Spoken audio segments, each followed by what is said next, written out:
Hey, welcome back to James's Repair Shop. Now that we've got this piece in place, I'm going to go for this support that's in here, this metal support that goes right through the two outer and inner members.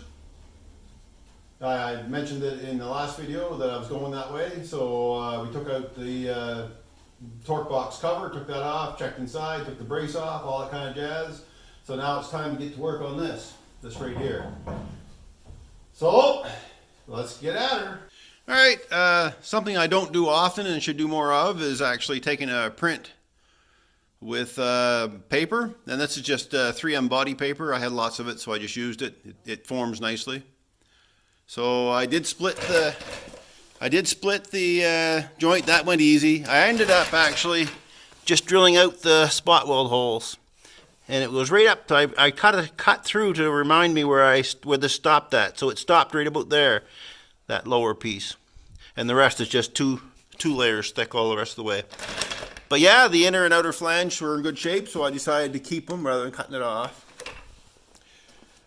And I've got the pattern up here, so I'm just tracing it out, trying to get all this captured, and then I can transfer it over onto a sheet of steel. It'll be much easier to work with.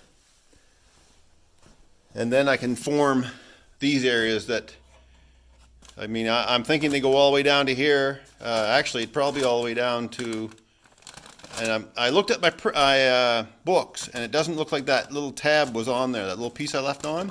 So I may get rid of that. But I'm going to double check before I do, because it's already there.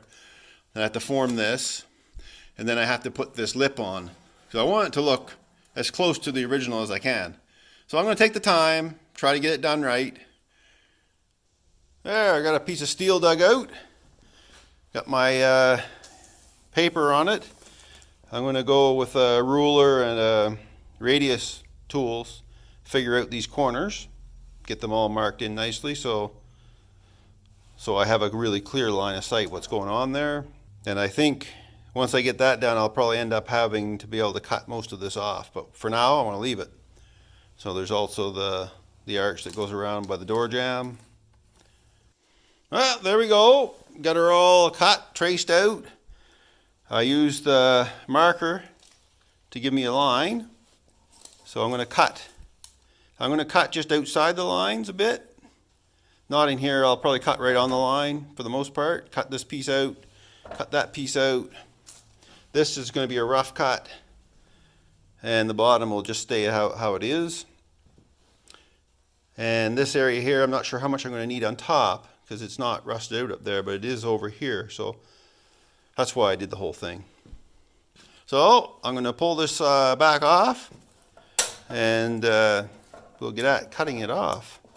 I don't think you guys really want to see me just zip cut. This is doing a bunch of zip cutting.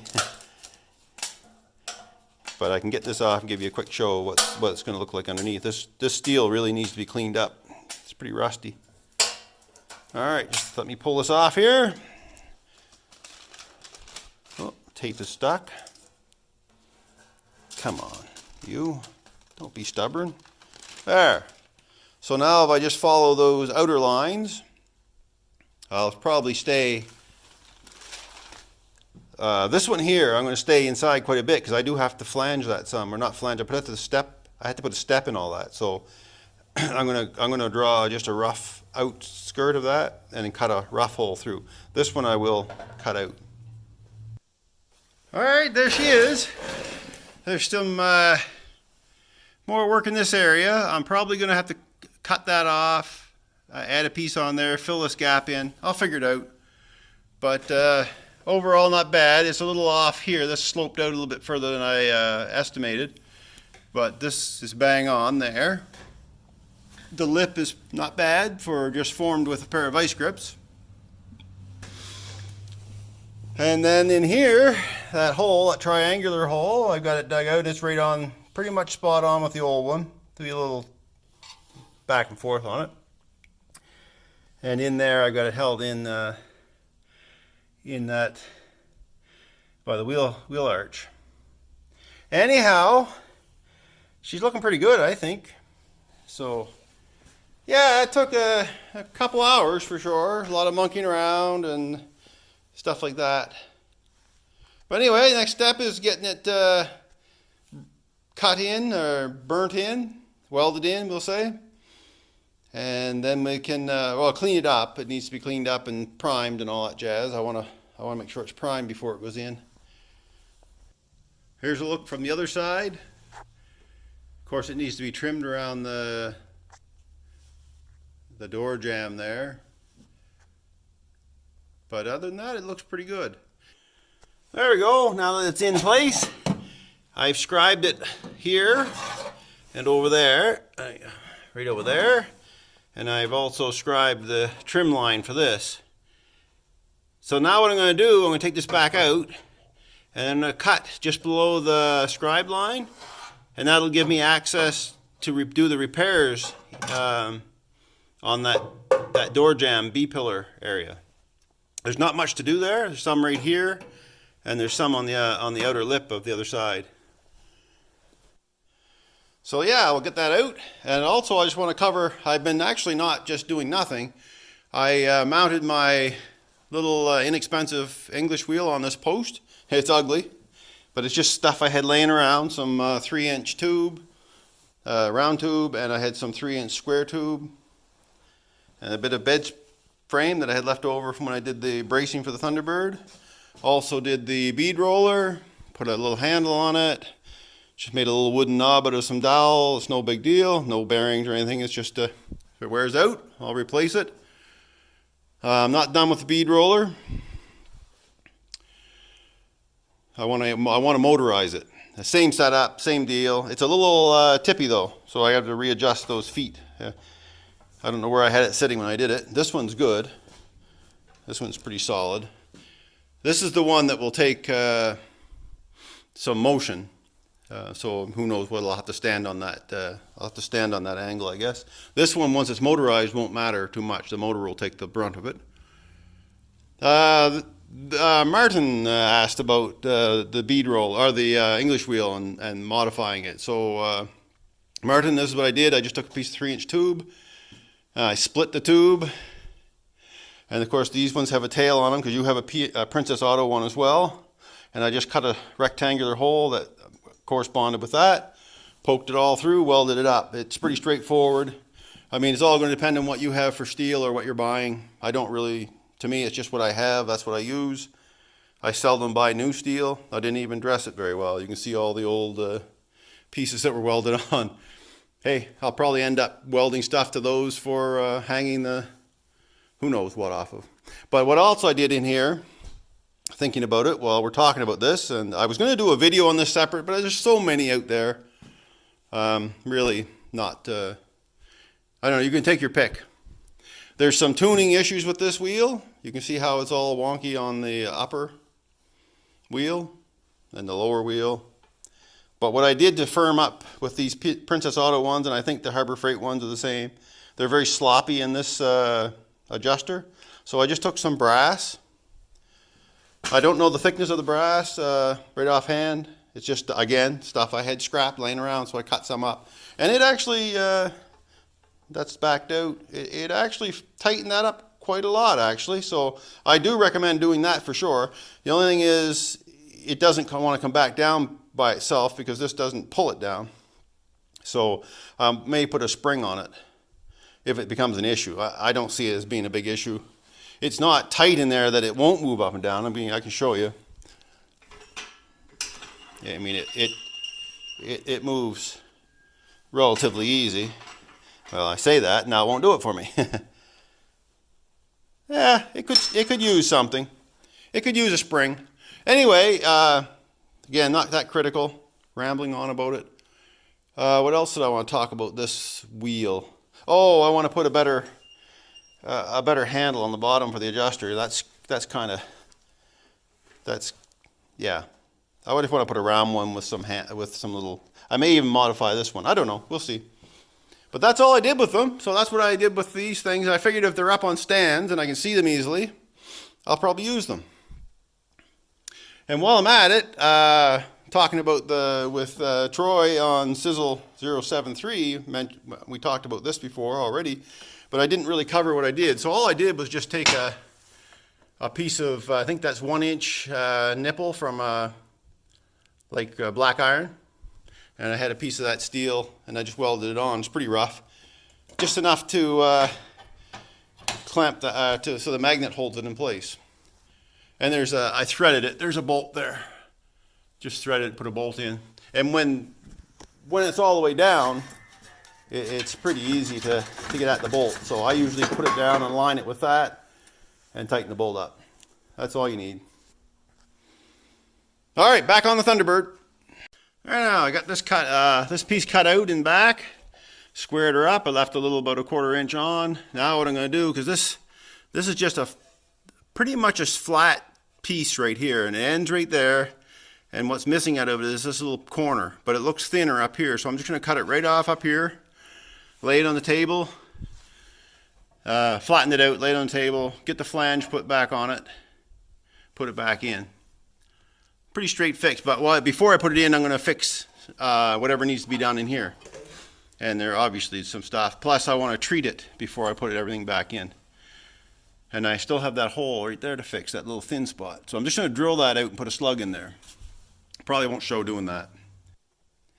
And over here, this is a very small fix right here, just a little piece put in. That's all it needs to be. Won't take long. And then that B-pillar, once this is done, that B-pillar will be pretty much reconstructed. Good. All right, this is for the people that own Thunderbirds and are kind of curious about what's behind this door jamb. Not much.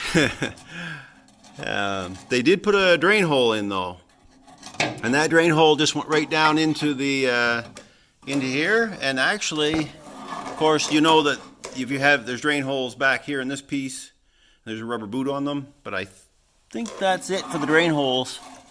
There could be more, but anyway, they did put a drain hole here, so if you're getting any water in, it would go down. And it did have sort of a caulking in there of some sort. Like most of it, this is stuff right here, and it wasn't much of it. It was just that little piece that came out of right in this corner, right here. So I'll probably seam seal all that. Hard to say. I mean, this car is never going to be driven in the winter and stuff again. Not in my lifetime. And I'm going to be spraying it with some rust protectant anyway, all through those little crooks and crannies. All right, I've got this little piece that I want to put in. I'm going to do this one separate because it's such a small amount. This one here, it goes just down to here. I will just take a little piece and insert it there. The rest is pretty darn solid, but this rust right here. So I'll just have this piece of metal. Just going to go like that. And then I'll put a lip on it. These had a lip on them like this. Yeah, about this thick. I think I caught this one with a grinder when I was taking the quarter panel off. But yeah, so this is the lip. So I'll just fold that over. Probably just do it with vice grips or over the bench with a hammer. You can see some of it's left there, and it went all the way down to the bottom. Anyway, not a big deal. I just marked it in ink, or the permanent ink. This is how Tony on Fitzy's Fabrications does it for the most of the time. He'll use the old body as a guide. So if you're new to my channel and you haven't heard of Fitzy, because I've mentioned Tony on here before, if you haven't heard of Tony at Fitzy's Fabrication, go check him out. You'll learn a lot on this kind of work. Really good stuff. All right, so what I'm going to do, I'm going to put a couple of clecos in so I can get this coming back to the same place every time. And then I'm going to mark the back side of it and estimate the spot that's missing. Well, first I'll cut it in. First I'll cut along that line. I'm just going to use the grinder to bring it down slow. And mark the back. Mark where because there is a fold here, a little step here. So it has to be stepped down like a flange step. So that has to go all the way right down to the corner. Right down into the corner. So that'll have to be done. So I have a little extra to work with. And then once that's done, I'll have to build this piece here, so I cut it right out. And that's so I can get at this. And that was rusted on the bottom, as you remember. I kept it, so I have a template for that. And that little piece. This won't take much here. There we go. I think one cleco is going to be more than enough there. Once I have that, that's like a pretty good indexing rig. So now we got to remember to get this on. And here's what it looks like in the back. So I'm just going to map it out, leave a little for the little lip that's on there, and estimate mapping. And really, that's almost a straight line down, a little slight curve in it. So I'll just freehand that, and then I have to get this where we are. This little fold here goes. It disappears right about here, so it doesn't go all the way down to the bottom of this. It stops right at this member, outer member, the top of it. So it's not a complete all the way down. So I got to remember that when I do it. Okay, I already started this little bend, this little step down on it, and I just want to show how I was doing it. So it's just a cold chisel that it's quite dull. This is actually probably too sharp, but I don't want to dull it up just to do this, so I'm just taking my time with it. So all I'm doing is just, I put in the vise, tighten it up tight, make sure you're going the direction you need it to go, and just keep, you can just keep tapping slowly like this. It does a nice job. It only takes a minute or two and you got yourself a nice body line there. Hopefully it fits. So there it is. So we'll go over and try it. Yeah, it's got a few little pecks in it and stuff, but it can be all, that can be just dressed up with a quick brush with a grinding wheel. Let's go over and see how it looks. Okay, there it is. I didn't put the cleco back in. I already know that I've gone too far with it. So these little lines are very subtle, so they don't need a lot of hammering. So I'm just going to go back and take a little out of it. But it appears to be in the right place. It just needs to be taken back a tiny bit. So I'm just going to go do that. Then I'll put her back in. Not much. It's almost there. So now, mark off this line where it needs to start the bend. And this bend, it goes all the way down to about, I think it maintains the width here. So I'm going to get the calipers out and I'm going to get a width of this band. I mean, I could estimate it. I mean, for what it is, it probably is just as easy to estimate it, because I just want to keep this width before the bend in it. I mean, this is the important part. And here, of course, needs to look right, because this is all, you'll see all this every time you open the doors. So this has to be right. And this actually could use a little more taken off in here, because this will, when this is welded in, it has to go in so these lines fit right. And not much, just a shade, right? So this is kind of tight, really. So I'm going to take a little more off here before I do this. This will go in with it all together. Now I could roll it right around this and then take it all in together. But either way, there has to be a little more off that before I put it in place permanently. All right, there it is. I only went down to here. I'm going to leave this piece on. I don't know of the original. I don't think it couldn't have gone past here, because this is where the rocker went on. So I'm going to cut. There's a little tail on that, so I'll snip that off. But yeah, it looks pretty good.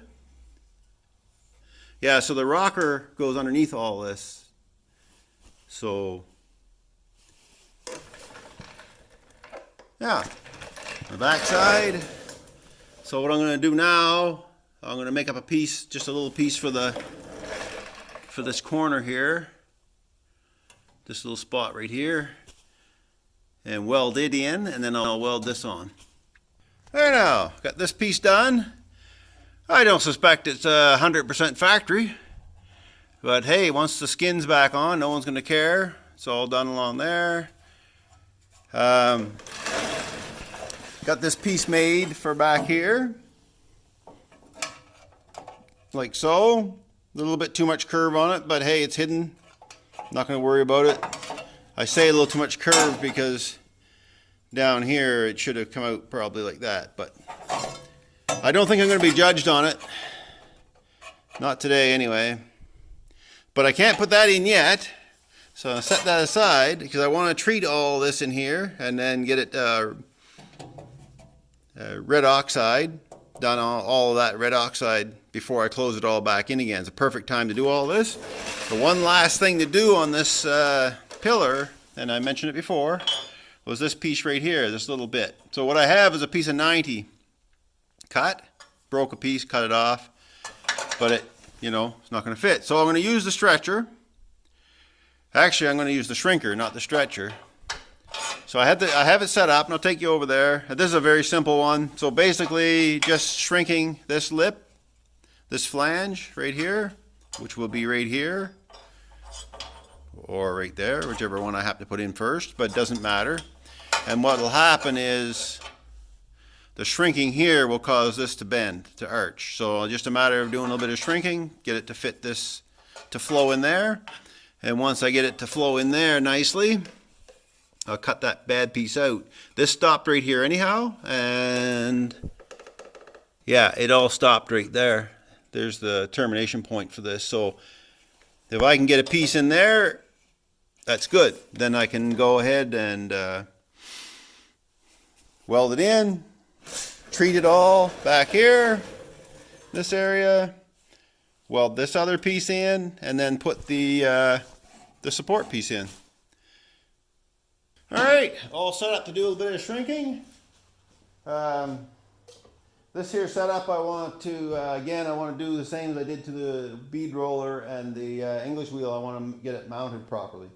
I don't like putting it in the vise, it's a pain. I want it so I can just walk up and do it. So what we're going to do, we're trying to get an arc like this. So we're trying to shrink this lip. And we'll just do it slow. See what happens. Oh, there we go. See, that's why I don't like them in the vise. They don't stay. Now, what I could do is I could put an angle iron on the bottom and clamp it, but I think it's better to be mounted. Yeah, that's not really staying very well. Yeah. All right, I'm gonna have to get this tied down a little better. It's not an ideal way of doing this.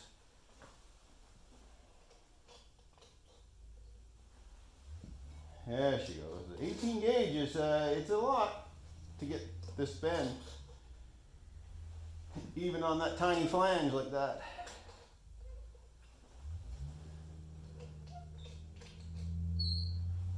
She'll come.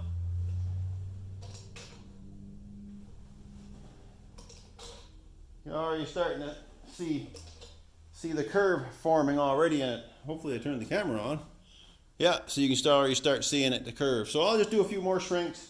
I know it's nowhere near where it needs to be.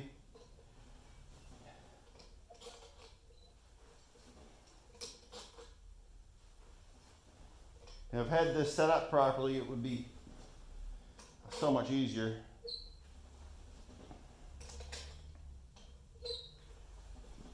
There she goes. In too deep. Don't need to go in that deep. Just want to get her to come around. That's all we're after here.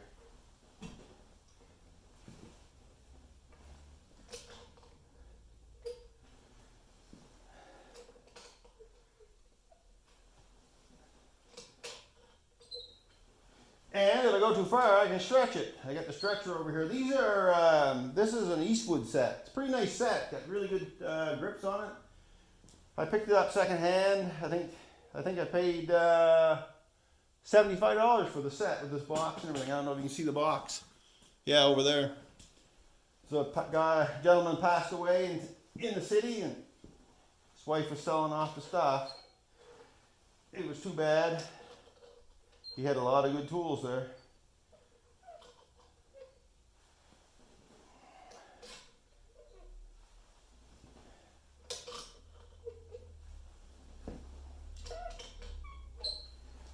All right, I'm gonna have to try this. I'll be right back. All right, I'm back. I marked it so I'm going to focus mainly in here to get this curve to go. I want to keep this fairly straight now. This one the same, so I just want to do this area right here. Roughly, I mean it's not perfect, but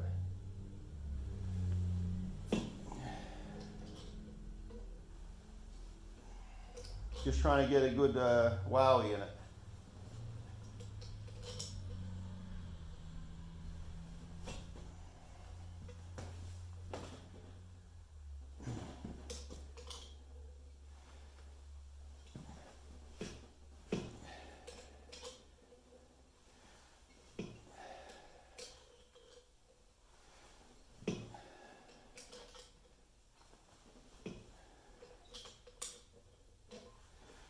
Pretty boring stuff. Not a lot of excitement in the shrinking business here. She's coming though.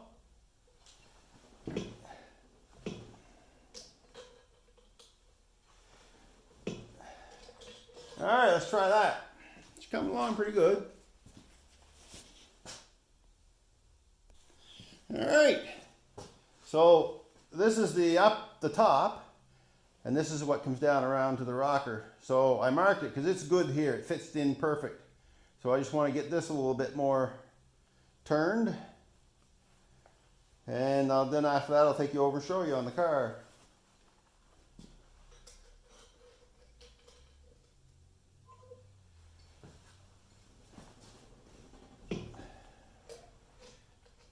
Yeah, if I set this up on a foot pedal, it would be a lot simpler, I think.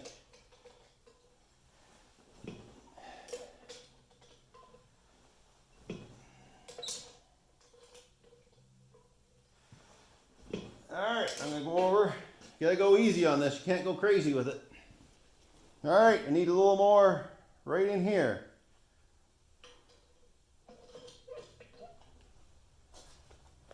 She's getting very close though.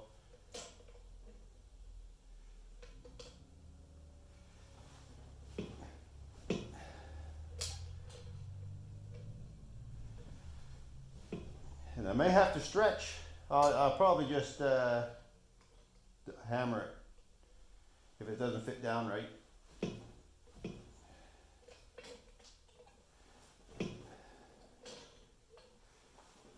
Alright, let me try that. No, need a little more here on this one.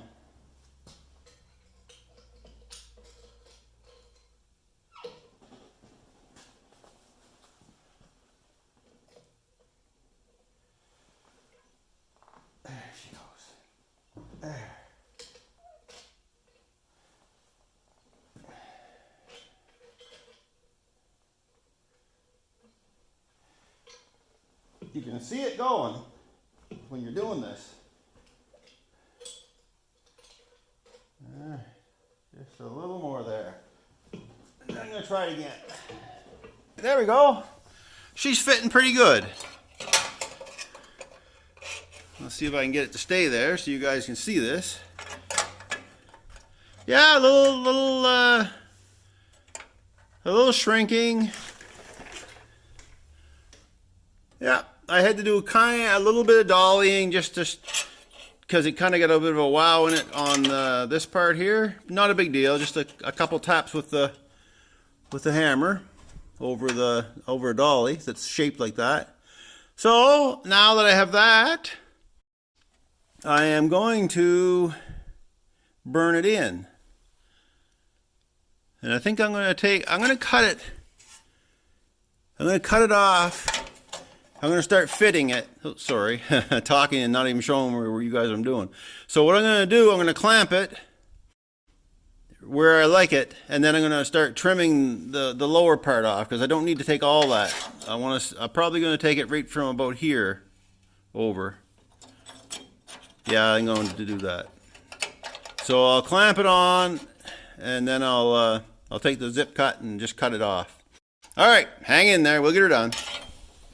There we go. She's all welded in, that spot for the little flange for the windlace. Looking pretty good. Not perfect, of course, but lots of, there'll be a little Bondo on that. Actually, I think that even gets covered by the sill plate. This is done. Hopefully that's going to work. I even I noticed that when I was doing this, there was actually a little raised spot there, so I put it in. I don't know what it's for. Doesn't matter, I put it in anyway. And then I went ahead and I sprayed it. I just got done spraying all the inside with some, excuse me, of some of this rust check rust converter. Actually, I did the whole Jamb. So you did down in there as far as I could get. I'm not going to grind all this. There's no need to. There's nothing in no reason to. It's good strength. I'll leave it there. So now what's left is, now that I'm going to leave this overnight, and then tomorrow I'll come and I'll do it with red oxide, the whole thing, any place I can get a hold of. And then I'll weld in this piece right here. I'll red oxide the back of this too, and then I'll weld this piece in. And then it's the flange on the other side, and any touch up for the red oxide that needs to be done before I put this piece on in the back side. And then that'll be all for the B-pillar. Alright, it's the next day, and that rust converter has done its job. I just went ahead and did the red oxide, went over a whole bunch of spots. Clearly I'm not going to get way deep in there, but I'm going to be soaking this down with rust protectant anyway, eventually, once the job is done. And this car is not, like I said before, this car is not going to be on the road in the winters and stuff like that. However, you want it done as well as you can. So that's it. So now I'm just waiting for the red oxide to dry. I did both sides of that piece that has to go in. Didn't worry too much about the top because it had to be welded anyway. There will be some touch-ups. And that brings me to the touch-ups will have to be done after the welding's done. And then I did the back side of this piece over here. So it's all good. So we'll let it dry and then we'll get it welded in. There we go. Got that piece stitched in. She's all been rust treated and all that jazz. I put some holes in for the spot welds when I put that support plate in down through the members. I'm not going to grind this. I'm just going to brush it down and I'm going to put some primer on it. It seems like a waste to grind something that will never be seen, and then I can't get at the other side. So as much strength as I can keep in it, I want to keep. There, I got that piece slid in, that cross piece. It's primed on both sides, spot welded here to the inner member. I left this raw, just rough edge. I actually had to extend a little bit of that. It was a little too short, so I put a piece on, welded it on. I stopped welding right here with it. I just want to leave this because I don't know what's going to be happening there. I don't want to just cut it all up again. I'm not going to grind this. I'm going to leave it for strength. I welded this on both sides. And let me get in here. Now,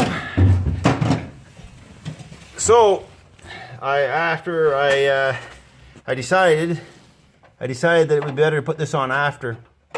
So what I've done is I primed it right there, self-etching primer, and I drilled some spot weld holes in it. So now I'm going to burn that in, and then I'll prime it up. There we go. That's all welded in, flange put on, spot welded in, and over on this side, spot welded on that new piece I put in. Burnt a hole through here because I forgot to turn my welder back down, so I had to fix that. It's all hidden. Alright, so now what I'm going to do is I'm going to let it cool a tiny bit. Then I'm going to I'm going to slather on the red oxide. Oh, a little side note here, while I was waiting for the primer to dry, I went and installed this spring mechanism on the speed roller. So now it returns itself back up the way it's supposed to, well, it's supposed to, the way I want it to, without having to lift it by hand. Also, I didn't mention that I did put these quarter 20 grease fittings in. Quick and simple. Alright, I got a good slathering of red oxide onto her. That's what she looks like. That spot back by the wheel house isn't welded in yet. I just left it loose for now, like I said I was going to do. So next step, we'll be doing the fixing the floor. I don't know if you can see my finger or not. The floor over in that area. Put a piece in. It's not a big piece, but it goes way up, about a quarter of the way up on the wheel arch there, the wheel house. And then there's fix that top plate for the torque box. And this corner for the torque box corner will be done. So let's go over the other side and I'll tell you what I'm going to do there. This side here, same thing. Everything's spot welded in. I went ahead and red oxide the back side of the B-pillar or the door jamb, whatever you want to call it. Next, probably before I'll do what I said in there with the top, and then we have to tackle this here. The building this piece of outer member out to where it needs to be. So that'll be in the next video. So yeah, so I'm gonna call it quits on this video right here now. It's getting kind of long. It's longer than my normal ones, and here I was saying I was gonna cut back. Sorry about that, guys. But yeah, so here we have, for the most part, that corner is just about, that torque box rather, is just about done. Alright guys, thanks for watching. Anybody that's new watching this and hasn't subscribed, really appreciate if you did. Like and subscribe. Makes a big difference to me. And we'll see you in the next one.